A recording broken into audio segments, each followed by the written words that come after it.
Video 9, Cornering.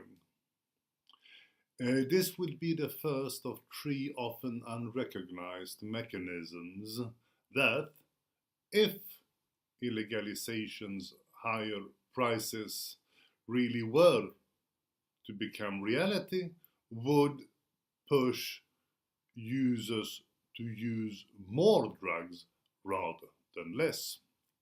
We have so far looked at some rather obvious reasons to why illegalization isn't likely to be all that effective a tool in achieving higher prices.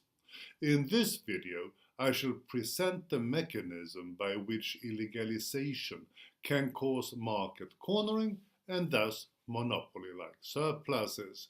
This is a very important issue and will often be referred to in the future. Please imagine yourself a drug lord, no offense, with a turnover of 100 million. And then imagine me, your humble video presenter, coming around to challenge you for a small piece of your turf. Just one tiny little percent. As I make my plan, I calculate that as I only want 1% of your business, I will have to spend only marginally more than 1% of what you have spent on purchases, product development, sale, distribution, marketing, corruption, enforcement, etc. And in most of these assumptions, I will be more or less right.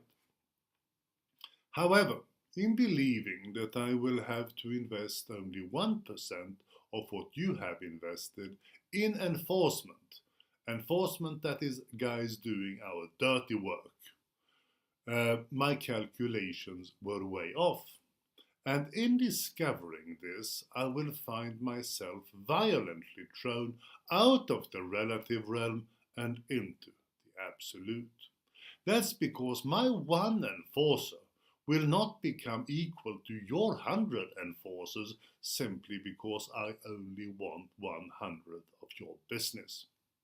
This absoluteness of enforcement size required constitutes a very effective barrier to entry and thus a cornering or a monopolization factor.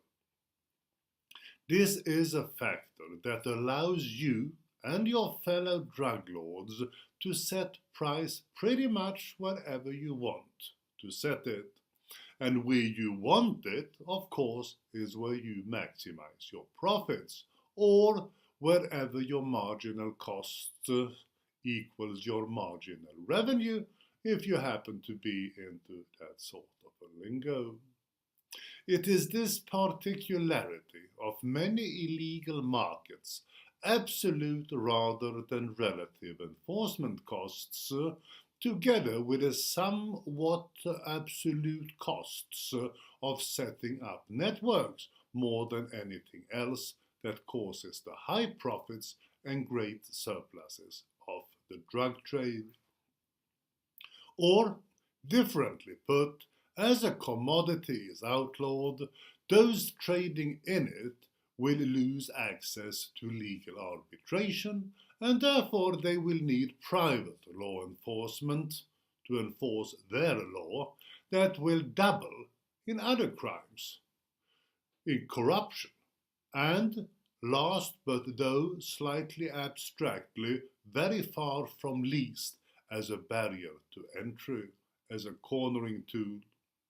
Hopefully, by now having convinced you that there are great profits to be had as a consequence of cornering, in the next video we shall see that when some drug lords are harassed off the market, the remaining lords could in consequence very well have a greater reason to go in search for new clients.